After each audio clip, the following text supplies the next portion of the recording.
അസ്സലാമു അലൈക്കും വറഹ്മത്തുള്ളാഹി വബറകാതുഹു. ഒരിക്കൽ താബീഇങ്ങളിൽപ്പെട്ട ഒരു മഹാൻ, അദ്ദേഹത്തിനെ കുറിച്ച് ഒരാൾ ഇങ്ങനെ ആൾക്കാരുടെ ഇടയിൽ മദ്ഹ് ചെയ്യാം, ഇയാൾ അങ്ങനെയാണ് ഇങ്ങനെയാണ്, അങ്ങനെ മുഖസ്തുതി പറയുക, മുഖം നോക്കി ആൾക്കാരുടെ മുമ്പിൽ ഒരാളെ കുറിച്ച് പറയുക എന്നുണ്ടല്ലോ. അങ്ങനെ താബീഇങ്ങളിൽപ്പെട്ട വലിയൊരു മഹാനാണ്, അദ്ദേഹത്തിനെ കുറിച്ച് ഒരാളിങ്ങനെ മദ്ഹ് പറയാം. പക്ഷേ മഹാന്മാർക്ക്, അല്ലാഹുവിൻ്റെ ആരിഫീങ്ങൾക്ക് അതൊന്നും ഇഷ്ടപ്പെടില്ലല്ലോ. എന്നെക്കുറിച്ച് ഇങ്ങനെ മദ്ഹ് പറയുക. പക്ഷെ അത് ഈമാനില്ലാത്തവർക്കാണ് എന്നെക്കുറിച്ച് ഇങ്ങനെ മദ്ഹ് പറയണം, ഇങ്ങനെയൊക്കെ ആഗ്രഹമുണ്ടാവുക. അങ്ങനെ ബഹുമാനപ്പെട്ടവരെ കുറിച്ച് ഇങ്ങനെ മദ്ഹ് പറയുമ്പോൾ അദ്ദേഹത്തിനെ കുറിച്ച് ഇങ്ങോട്ട് വിളിച്ച് ഒന്ന് ഉപദേശിച്ചു.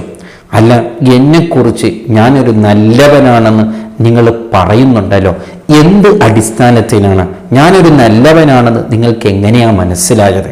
എന്നിട്ടൊരു 3 ചോദ്യം ചോദിച്ചു. ഈ 3 കാര്യങ്ങളിൽ എന്നെ നിങ്ങൾ പരീക്ഷിച്ചു നോക്കിയിട്ടുണ്ടോ? ഈ 3 കാര്യങ്ങൾ എന്നെ നിങ്ങൾ പരീക്ഷിച്ചു നോക്കിയപ്പോൾ അതിൽ ഞാൻ നല്ലവനാണെന്ന് നിങ്ങൾക്ക് മനസ്സിലായിട്ടുണ്ടെങ്കിൽ എന്നെക്കുറിച്ച് നിങ്ങൾ നല്ലവനാണെന്ന് പറഞ്ഞോ. അല്ലാത്ത കാലത്തോളം ഒരാളെ കുറിച്ചിട്ടും നിങ്ങൾ നല്ലവനാണെന്ന് പറയണ്ട. എന്നിട്ട് പറയാണ്, എനിക്ക് ദേഷ്യം വരുന്ന സമയത്ത് ഞാൻ എങ്ങനെയാണ് പ്രവർത്തിക്കുന്നത്, ആ ദേഷ്യത്തിന് എനിക്ക് നിയന്ത്രിക്കാൻ പറ്റുമോ ഇല്ലയോ എന്നതിനെ കുറിച്ച് നിങ്ങൾ എന്നെ പരീക്ഷിച്ചിട്ടുണ്ടോ എന്ന് ചോദിച്ചു. ഇല്ല, അത് ഞാൻ പരീക്ഷിച്ചിട്ടില്ല. അതാണ് ഒരാൾ നല്ലവനാണോ അല്ലേ എന്ന് അയാളെ പരീക്ഷിക്കാൻ പറ്റിയ നല്ലൊരു സമയമാണ്. ഒരാൾക്ക് ദേഷ്യം വരുന്ന സമയത്ത് അയാൾ എങ്ങനെയാണ് ഇടപെടുക എന്നുള്ളത്. എത്ര നല്ലവനാണെങ്കിലും വളരെ മോശപ്പെട്ടു പോകുന്ന ഒരു കാര്യമാണ് ദേഷ്യപ്പെടുന്ന സമയം.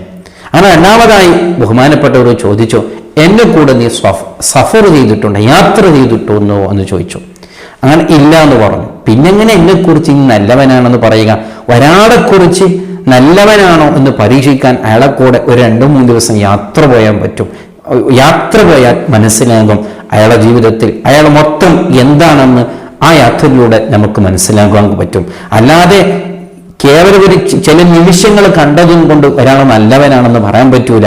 അതേ ബഹുമാനപ്പെട്ടവർ ചോദിച്ചത്, എൻ്റെ ജീവിതം മൊത്തം ഒരു ദിവസം ഞാൻ എങ്ങനെയാണെന്ന് മനസ്സിലാക്കണമെങ്കിൽ എന്നെ കൂടെ ഒരു 2-3 ദിവസമെങ്കിലും നീ യാത്ര ചെയ്യണ്ടേ, അപ്പോഴല്ലേ ഞാൻ എങ്ങനെയാണെന്ന് നിങ്ങൾക്ക് മനസ്സിലാവുക എന്ന് ചോദിച്ചു. അതായി ബഹുമാനപ്പെട്ടവർ അങ്ങോട്ട് ചോദിച്ചു, എന്നോട് നീ എന്തെങ്കിലും ഒരു കാര്യം വിശ്വസിച്ച് ഏൽപ്പിച്ച് ഞാൻ അതുപോലെ നിന്റെ വിശ്വാസത്തിനൊക്കെ ഒരു കോട്ടം വരുത്താതെ അങ്ങനെ ഒരു ഇടപാട് നമ്മളെ ഇടയിൽ നടന്നിട്ടുണ്ടോ എന്ന് ചോദിച്ചു. ഇല്ല എന്ന് പറഞ്ഞു.